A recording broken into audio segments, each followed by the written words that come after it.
हम big market voices में आज हमारे साथ निर्मल बैंक इंस्टीट्यूशनल इक्विटीज़ के सीईओ राहुल अरोड़ा जुड़ गए हैं। Rahul, good morning. बहुत बहुत शुक्रिया जुड़ने के लिए हमारे साथ आज स्टूडियो में खास तौर से। मार्केट में एक वन वे तेज़ी रही, लास्ट 2-3 दिन में एक स्केयर आया, लेकिन इस समय आपका व्यू क्या मार्केट को लेकर? क्या कारण है इस तेज़ी के और क्या ये तेज़ी कंटिन्यू करेगी यहाँ से? मुझे याद है जो हमारा लास्ट इंटरव्यू था उसमें आपने एक चीज़ कही थी कि अगली जो लेग आएगी मार्केट की वो रिलायंस की वजह से आएगी, और कल हमने रिलायंस में 100 रुपये की रैली देखी, तो वो शानदार कॉल रही। अब व्यू क्या आपका? Good morning Anuj, thank you for having me on your show. तो अनुज, आई थिंक उसी चर्चा को अगर हम रेफरेंस करें तो आई थिंक हमने बात की थी कि अगर एक टेक्निकल ब्रेकआउट आएगा तो हो सकता है कि बाजार 20,000 की तरफ बहुत जल्द चला जाएगा। तो आई थिंक अगर हम डेटा पॉइंट्स देखें तो ऐसा कुछ खास बदला नहीं है। आई थिंक एक करंट अकाउंट नंबर आया है जो काफ़ी स्ट्रॉन्ग था, एक जीडीपी का नंबर आया था जो काफ़ी हद तक स्ट्रॉन्ग था, एंड आई थिंक आपकी रूपी भी काफ़ी हद तक स्टेबल रही है।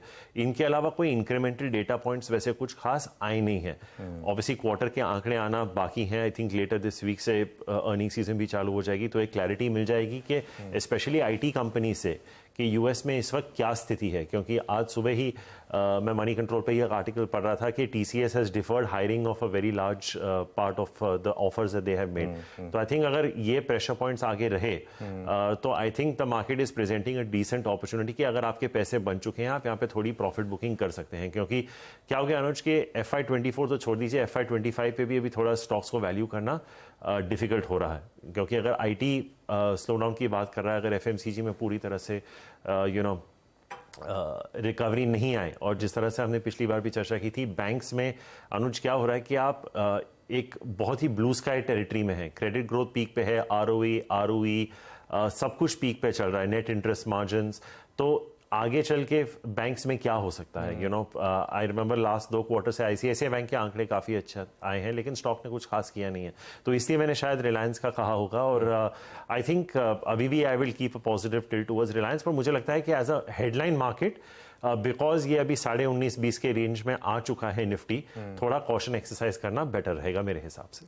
ओके, तो थोड़ा कॉशन रहेगा मार्केट पर इस समय, क्योंकि स्टॉक्स काफ़ी चल चुके हैं और बैंक्स वगैरह में अर्निंग्स के बाद भी थोड़ा सा एक मोमेंटम इतना है नहीं, तो शायद थोड़ा सा आप केयरफुल रहें। तो रिलायंस पर जो आपकी कॉल थी वो अभी इंटैक्ट है या फिर वहाँ पर भी प्रॉफिट बुकिंग की एडवाइस होगी?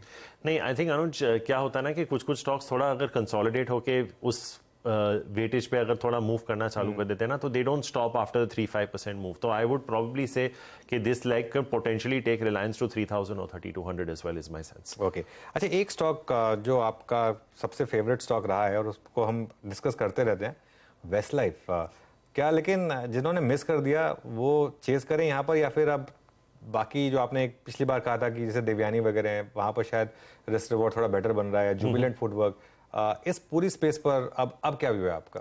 तो अनुज, इस मैं 2 पार्ट्स में इसको आंसर करना चाहूँगा। तो अगर आप एग्जिस्टिंग शेयर होल्डर हैं तो बेचने की कोई वजह नहीं है, और अगर आप न्यू शेयर होल्डर हैं और आपको लगता है कि आपको थोड़ा बेटर प्राइस मिल सकता है 750-800, तो आप उसकी वेट कर सकते हैं। क्योंकि क्या होने वाला अनुज के जो पॉजिटिव बेस इफेक्ट था वो अब चला जाएगा, क्योंकि सेम स्टोर सेल्स ग्रोथ इन सारे कंपनीज के सिंगल डिजिट्स में अब आ जाएंगे।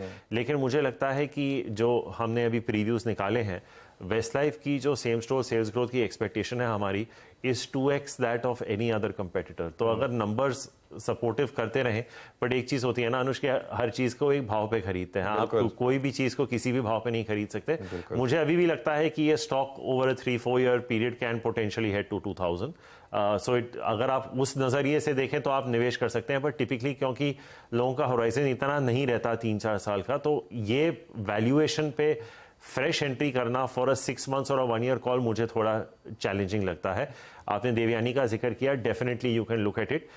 एक चीज है अनुज, आपने जुबिलेंट की जिक्र की, क्या आपने नोटिस किया होगा कि दूध के दाम काफी हद तक ऊपर हैं और ऊपर ही रह रहे हैं। अमूल ने भी कुछ महीने पहले, और जितना चीज जुबिलेंट यूज करता है, तो आई थिंक 2 चीजें हैं। एक तो वो स्टोर्स बहुत ज्यादा ओपन कर रहे हैं, और इन्फ्लेशन कॉस्ट आई थिंक क्योंकि बर्गर्स वगैरह में इतना चीज नहीं जाता जितना पिज्जा में जाता है, तो आई थिंक मार्जिन प्रेशर शायद जुबिलेंट में थोड़ा ज्यादा रहे। तो आई थिंक उसके चलते, और क्योंकि आप इस तरह की स्टोर ओपनिंग्स कर रहे हैं जुबिलेंट में, कहीं ना कहीं अनुज मुझे लगता है कि हल्का सा कैनिबलाइजेशन हो सकता है, तो आप अपने स्टोर्स को स्प्लिट कर रहे हैं इफेक्टिवली। तो आई थिंक उस हिसाब से मेरा आज की अगर वैल्यूएशन के बेसिस पे कहें तो शायद Devyani will be scoring over Westlife, लेकिन अगर आप स्ट्रक्चरल स्टोरी देखते हैं, अगर आपका 3-4 साल का व्यू है, तो मैं आज भी मेंटेन करता हूं, और I don't think I will change this view, कि मुझे लगता है कि Westlife over a longer term can head to 2000 as well.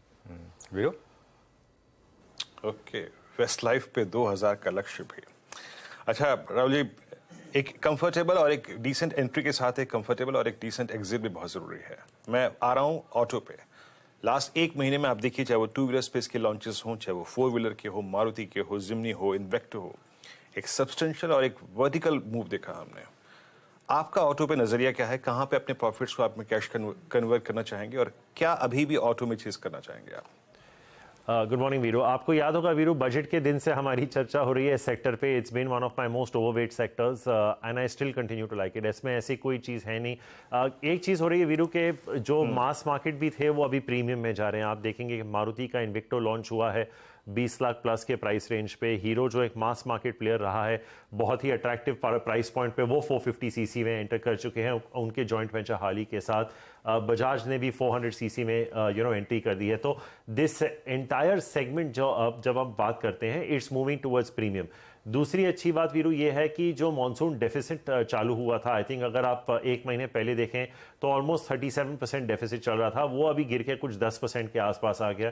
तो आई थिंक ये कमर्शियल व्हीकल्स के लिए भी ठीक रहेगा। तो आई थिंक आज की डेट में भी मुझे लगता है कि Maruti is probably the top pick in passenger vehicles.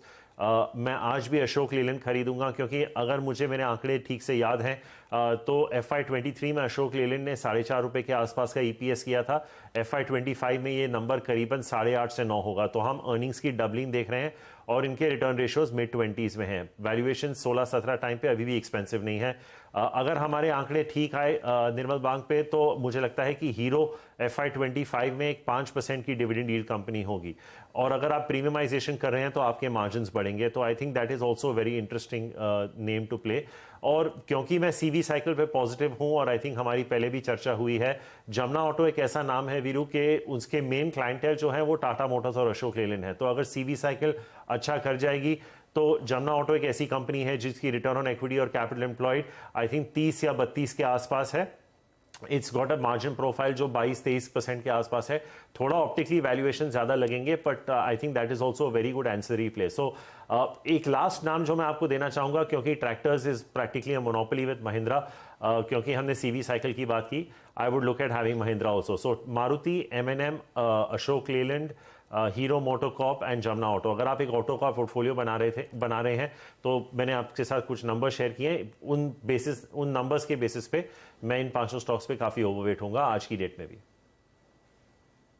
Okay, exactly. Jamuna auto ancillary space में CY 2020 के बाद एक बहुत बड़ा मूवर रहा भी है। मतलब आप समझ लीजिए, अगस्त में इसका प्राइस था 2020 में 28 रुपए का, उसके बाद 134 का हाई, अभी भी 113 पे ट्रेड करता हुआ थोड़े से रिप्लेसमेंट के बाद। राहुल, अभी आप जब हमसे बातचीत कर रहे हैं उस वक्त Nifty pharma, Nifty health care all time मतलब 50 वीक हाई पे ट्रेड कर रहे हैं। फार्मा ने अप्रैल, मई, जून में अच्छा मूव दिया, जुलाई में भी परसिस्ट कर रहा है, बट इसमें डायग्नोस्टिक भी इस बार पार्टिसिपेट कर रहा है। Look at doctor Lal path lab, इस दौर की हाईएस्ट ट्रैजेक्टरी में आके ट्रेड कर रहा है। हॉस्पिटल स्टॉक्स में काफी स्ट्रॉन्ग मूव है। अभी हेल्थ केयर प्लस फार्मा, मतलब इसमें आप 1-2 स्क्रिप्ट्स जो लेके चलना चाहेंगे वो क्या है? तो Veeru, this will be one of my biggest overweight sectors, क्योंकि आपको याद होगा FY23 was a very bad year for pharmaceutical companies, both domestically as well as exports. हम लोग ये मान के चल रहे हैं कि अभी जो US में करीबन $120 बिलियन के ब्रांडेड जेनेरिक्स ऑफ पेटेंट जा रहे हैं।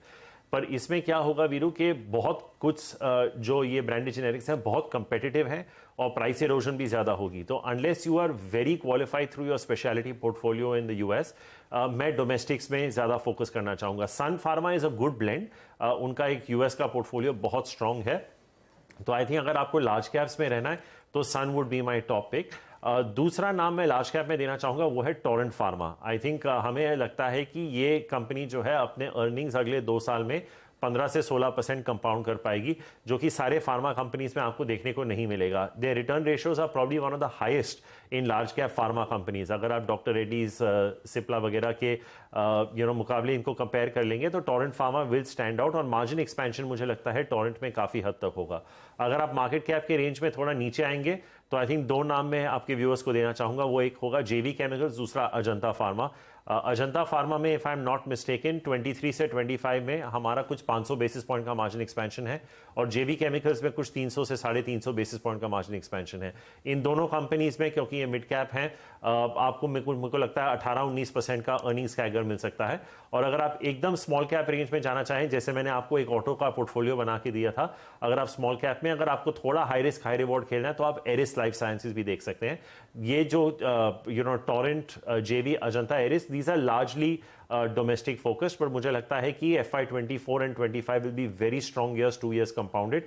FY23 का डिप्रेस बेस जरूर था, बट आई वुड से अगर आप पोर्टफोलियो क्रिएट कर रहे हैं तो pharma should be at least 150 to 200 basis points overweight compare to the benchmark. Okay